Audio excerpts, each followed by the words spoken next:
This is Boxing Ticket 10. We are delighted to join once again with the main new kid on the block in Dublin, Emmet Brennan. How are you? Oh, good. Yeah, as I was saying to you earlier on, deep into training camp, huge fight coming up, and if you're not motivated for a fight in the Tree Arena, a kilometre from your own house, and the biggest show that's going to happen in Ireland over the last few years, you're in the wrong game. I was sort of saying to you as well. You're probably past that stage of mixed emotions. Obviously, you're supposed to fight in the RDS show, the Common Boxing show last month in Dublin.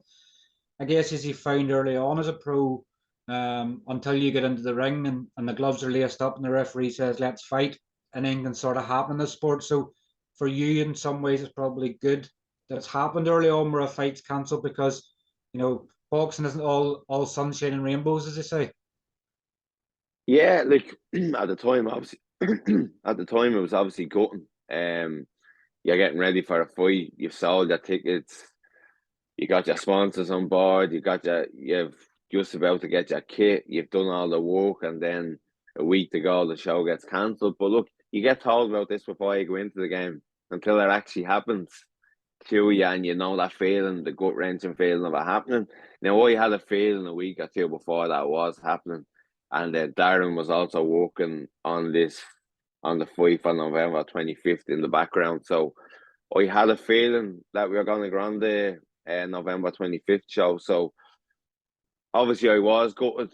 I knew there was bigger things to come. So I just kept my head in the gym, took a few weeks off, not completely off training, but just went back to a light load for 2 or 3 weeks because we knew there was a heavy training camp coming up. So it was easy to keep my head in the game and not get too disappointed. But at the same time, you're getting ready for a fight. You have to go back to people that bought tickets off you and say, oh, well, look, this is what's had to happen. I'm very, very sorry. It's really out of my control. Obviously, you got a lot of disappointed people when that happens. But as you said, it happens to every boxer at least once in their career. But obviously, before you'd made your debut, and obviously you planned last year that I'm going to have a go at this professional boxing. Did you think it would come so easy that obviously you would, let's face it, you won in the lottery, but obviously getting a Katie Taylor card, and not only that, obviously Matchroom and DAZN. Obviously, whenever Darren was saying to you, then yes, this is it, you're on Katie's card. Were you still sort of having to pinch yourself, and were you sort of like into yourself, yes, this is it, I'm getting this opportunity, I really want it. Like that man grafted to get me on this card. Uh, Look, I went with Darren for a reason. We sat down and we chatted in April, March, and I knew he was the man that was going to manage me. I knew straight away. One, he's got the connections. Two, he's a really, really good guy.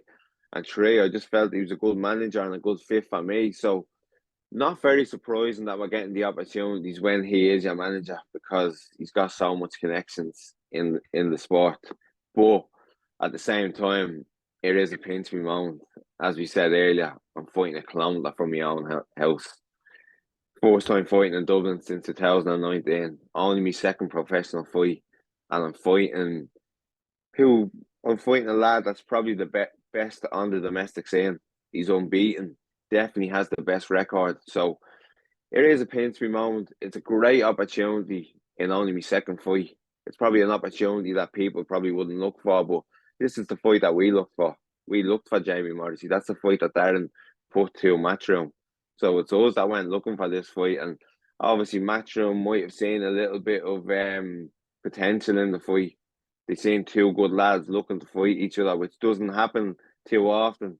You get a lot of people trying to swerve around each other. So it's great that you got two local Irish lads fighting each other on such a big show. So for Matchroom, a very easy fight to make. Makes a lot of sense having two Irish lads fighting each other, both unbeaten, and both ready to put it all on the line, which is only going to make for a great fight. Why Jamie? And obviously, I know initially, but obviously Jamie Morrissey was a Celtic champion. Obviously, um, I think obviously at that stage he was super middleweight and light heavyweight champion. Was it at that stage that when you seen he was a champion, or obviously now that obviously had to vacate the light heavyweight belt to move down back to super middle, and Craig McCarthy's got the belt now. It's bear with us. We've got this puzzle in place, but Was it just that when you seen he had the belt at that time, he was the man they sort of call out?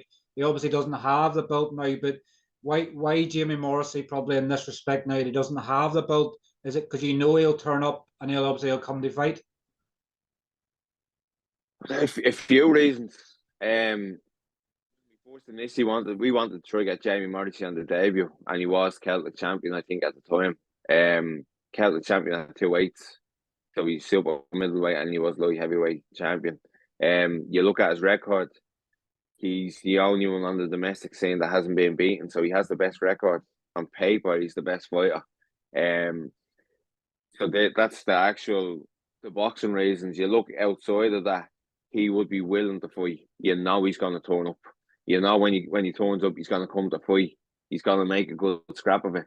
He's not going to shy away. I believe anyway. He's a warrior. He comes to fight. You've seen his fights against Kevin Cronin. Didn't shy away one bit.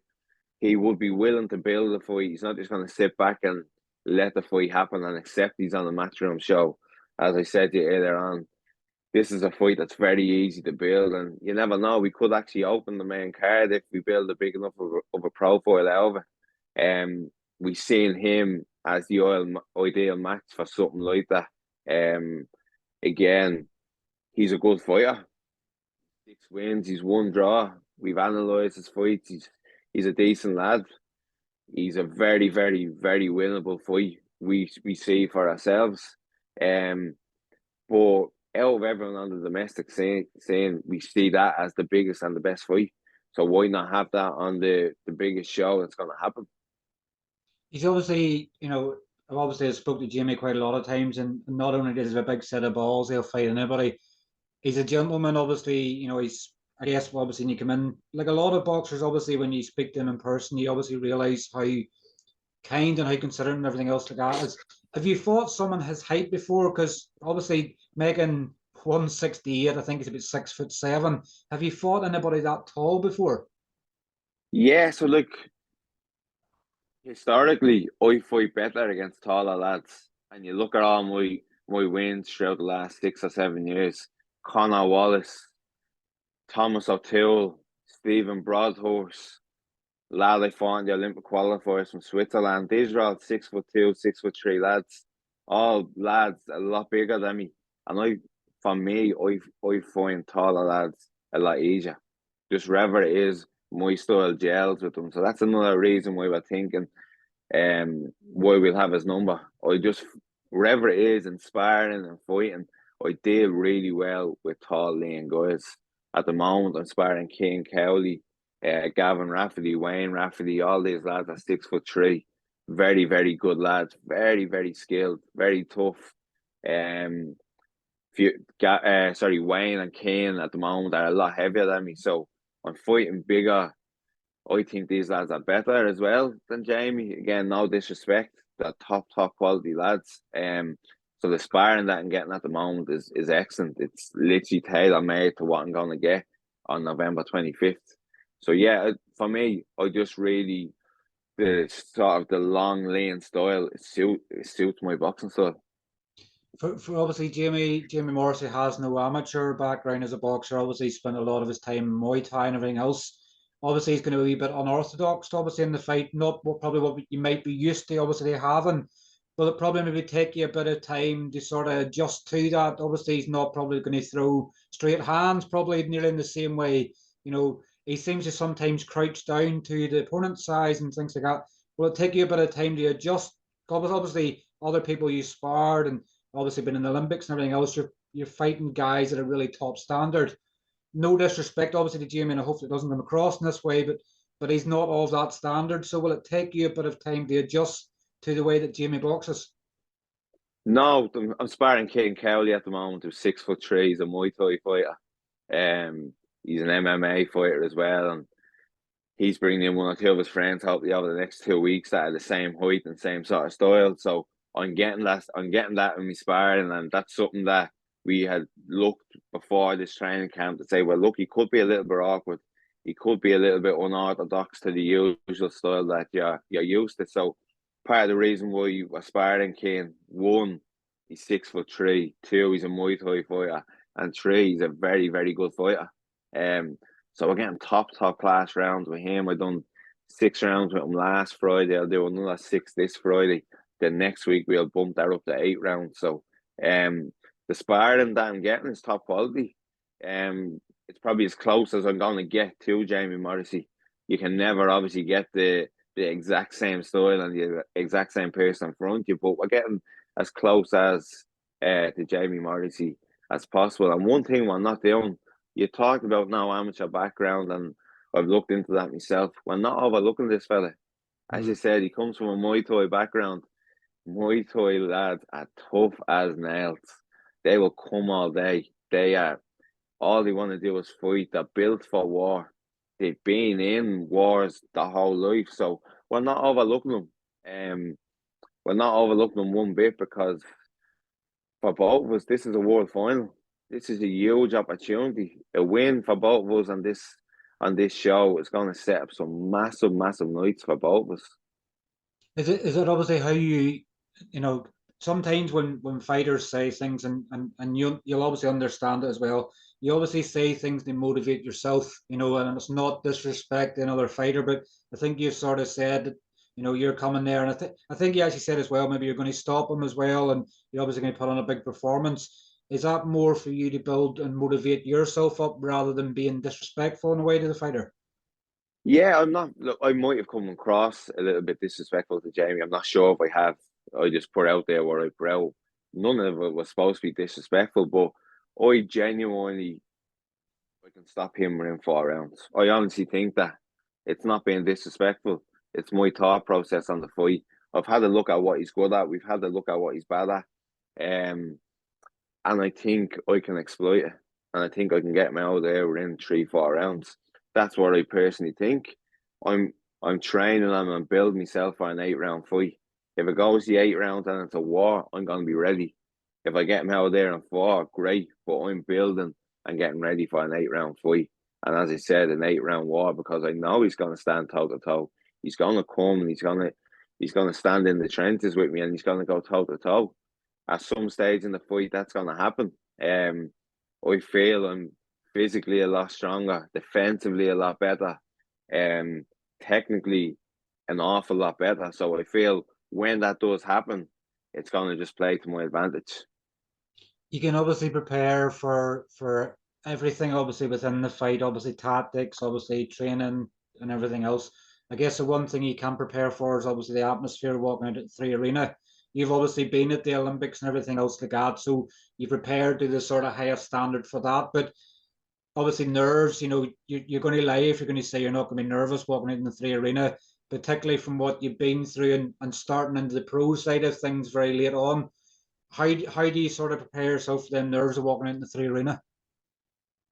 This is what you get in the sport for. This is why we went professional. In my second fight, as I said, this is my hometown. I live a kilometre from the 3 Arena. I'm born and bred here. I've sold an awful lot of tickets, for this fight. So I'm going to have a lot of my people there, a lot of people from Dublin, a lot of people cheering me on. Look, yeah, it's going to be nerve-wracking. It's the biggest fight of your life. There's a lot on the line. But this is what you get in the sport for. This is the moments that you have to rise to.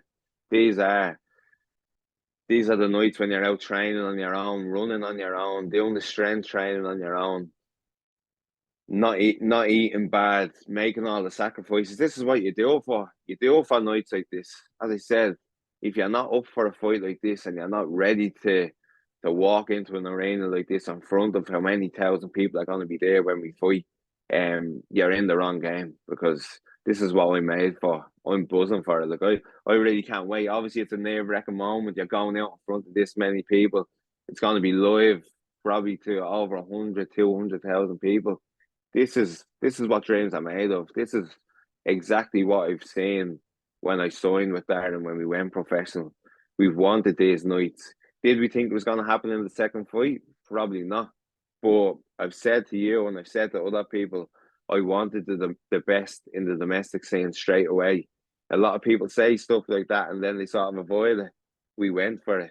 As I said, this is the fight that we saw after from Matchroom. This is the fight that DAZN put the Matchroom. So this is what we wanted. and we said it from the start. The difference is we went and done it. Obviously, we've put out on Instagram, obviously, for questions. And obviously I haven't prepared you for any of these questions. So obviously, if there's any foul language that comes from you whenever we hear some of these, we'll know. What version of Emmet Brennan will show up on the night? So the best version. So I wanted Jimmy Morrissey, as I said in the debut, because I thought he was the best on the domestic scene. But only talking to me coach there, like before the fight that got cancelled in September, I'm actually only starting to come back to my best now, because I had a lay off for a year post Olympics. Then I really tried to get back into it, but just wherever it was happening, I was putting the work in, but I just wasn't seeing the results. And you've seen on the debut, I wasn't great. I didn't have a lot of sparring coming up to that, and I suppose since the debut, things have just skyrocketed. And right now, like, my sparring's going excellent. I'm without blowing my own trump, but I'm starting to look shit hot in sparring. I'm starting to look great again. We're starting to really feel like we're making strides to where we want to be. We're not exactly where we were pre-Olympics, but we're getting there. So come, as I said, November 25th, you're going to have the best version of me. And probably for me, a blessing in disguise that this fight didn't happen either in September or it didn't happen on the debut in July, because I'm only getting better. And I'm starting to really feel that the last 18 months of, as you said, sobriety and really living the life, training day in, day out, right nutrition, having the right people around me, it's starting to pay off, and we're really starting to sharpen up. So I'm going to be in exceptional form. Let's see if you know who this was. Ask him why he is nicknamed Spud Muncher. That's Kieran Molloy. 100%. I'm not typing, but I think my laugh gives it away. Yeah, 100%. It's just a little joke from when we were on the Irish team. Just a little joke. And Kieran, look at him. He's absolutely flying. We've done so many rounds together. What a fighter. Going to be one of the greats that come out of this country. I think he's maybe 7 or 8 now at the moment. Fighting. Obviously, he's probably been worse than you. Obviously, he made his debut last April. So you're talking within 18 months of being a pro, and he's had like 3 or 4 fights cancelled, and you wouldn't know it with Kieran. Obviously, he just carries on regardless. And there, we've seen in the field, he gets in there with an opponent supposed to give him rounds and hits him with right hand, and it's over. As I said, I've done a lot of rounds with Kieran. When I first started sparring him, I was 75 kilo. He was 69. The end of my amateur career, I was 81 kilos. He was 69. And the power that man possesses in both hands, I'm only thankful I wasn't 69 kilos at the time, because Jesus Christ, he hits hard. He has that Spud Muncher power. He's top quality, and I heard he's supposed to be fighting in Galway in December, possibly. Great for him, because he's a loyal set of people that support him. He sells a lot of tickets, and couldn't be happier for how well he's doing. Obviously, I've one more. I did have 2 more, but I think obviously it's already been. So someone had obviously asked what you think of your next opponent and the predictions for the fight. We've come across this, within the interview itself. So there's no point reharming on about it. The last question obviously I had was, he said he could make middleweight. If he wins against Jamie, why not fight Fergus Quinn for the Irish middleweight title? Yeah, I thought I could make middleweight. That's gone. Yeah, that's gone. I thought I could make middleweight. Looking at it, probably won't be happening. I think I'm down at like 10% body fat right now. I'm 6 kilo over the super middleweight limit, which would mean if I did make middleweight, I'd be down at something like 4% body fat. So yeah, that's probably out of the window. Me and Fergus had 2 great fights as an amateur though. Great lad. 2 great fights, brilliant fights, back and forth. Fought him twice in the elites, I think it was. Great fighter, great person. but I'm not going down to middleweight now. We're staying at super middle. It's a weight that I make where I'm going to be very, very strong at. Very strong at. As I said, right now I'm 6.5 kilo over, 10% body fat. To that extra push to get down to middleweight, I think it's going to probably do more negatives than positives. So yeah, we're going to stay at middleweight. Super I had middle. in my head. So we're going to stay at super middleweight. I had in my head that I was going to middleweight, and then I talked to Darren, and Darren was like, "Absolutely not. You're going to actually take away a lot more than you're gaining from it." So yeah, we're staying at super middleweight. Hopefully get this win now. Well, we will get this win November 25th. Hopefully the two lads fight, Kevin and Craig. Kevin. Kevin Yeah, and Craig. them two have Kevin and Craig are fighting. Hopefully they fight on Kieran Molloy's undercard, possibly. That would probably be a run-off of that.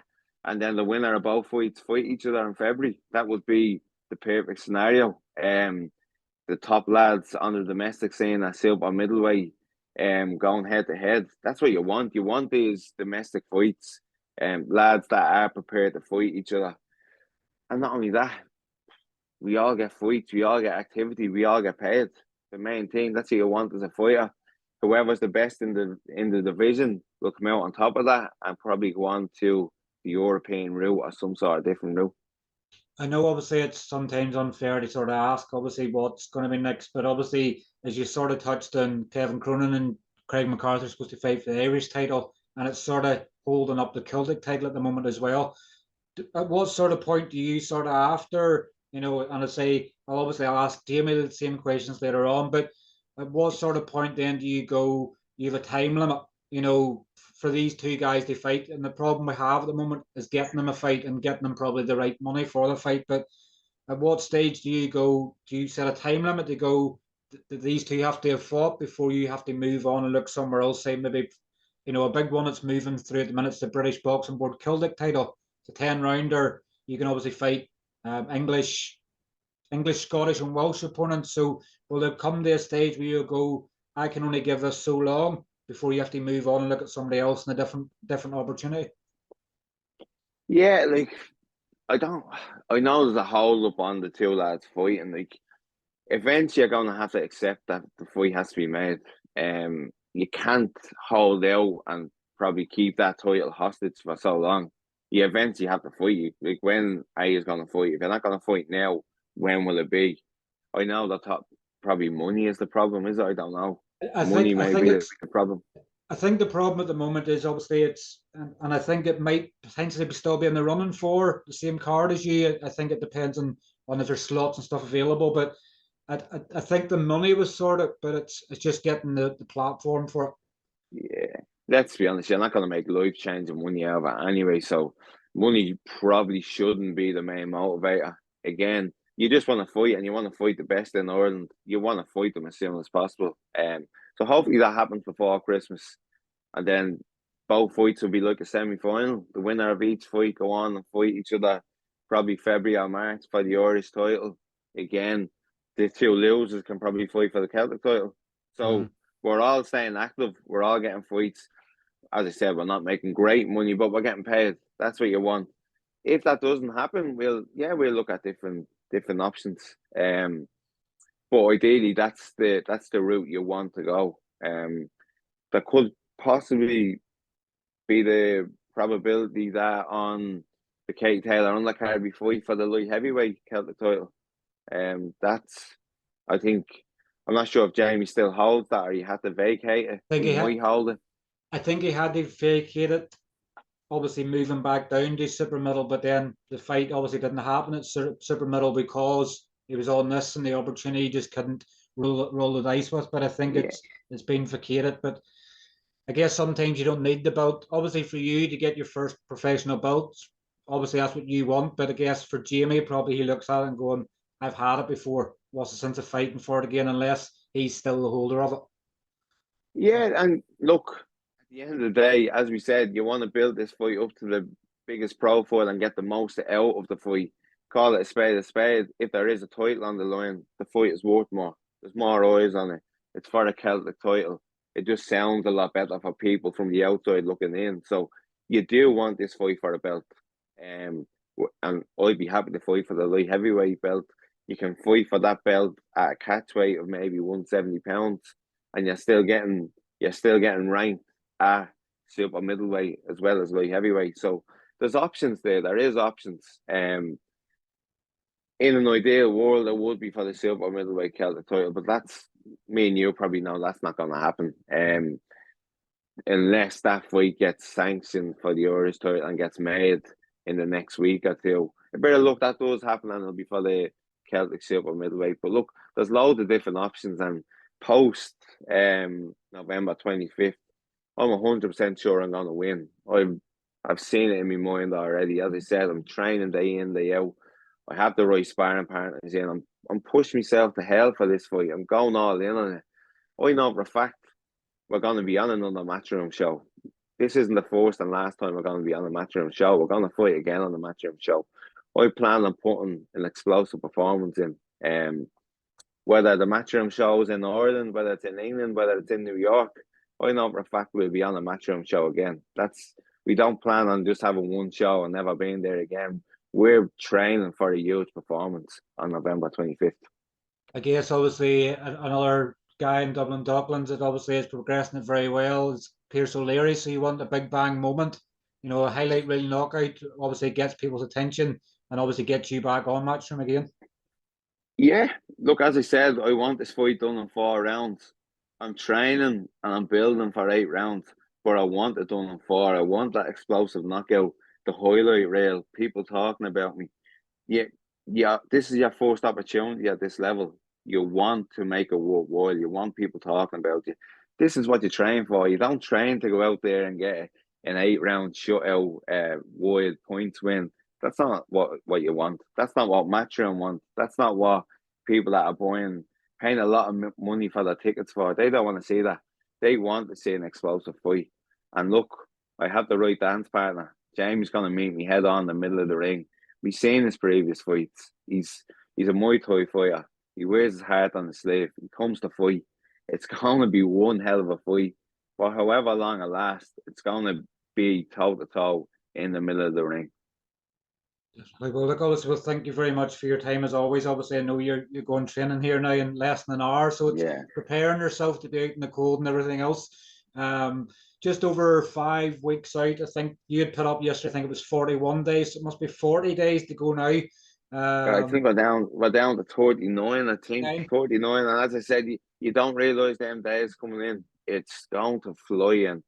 5.5 weeks means I have 4.5 weeks of tough training left. I'm pushing the boundaries on this one. I'm emptying the tank in every session. I've got a great team around me. As I said, the sparring is unbelievable. I'm starting to really sharpen up. I'm becoming back to where I was pre-Olympics. So I'm extremely confident, really looking forward to it, looking forward to taking in the atmosphere, taking in the whole night. This is what we live for. This is what we train for. So yeah, looking forward to meeting the best Jimmy Morrissey November 25th and going toe-to-toe. Well, listen, thanks very much for your time. Obviously, enjoy the last of your camp, and I'm sure we'll catch up with you in fight week in Dublin. But obviously, for anybody that obviously hasn't got tickets yet, obviously, I think there's still some tickets available. But thanks very much for your time. I'm after getting.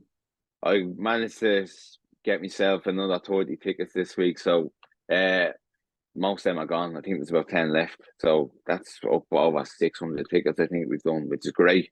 I suppose the support I've got for this fight is unbelievable. So I can only thank people for that. Well, thanks for your time and enjoy the rest of your day. Thanks very much. Thank you. Cheers, Emma. Take care. Thanks. Bye bye. Appreciate it. Thank you. Bye bye.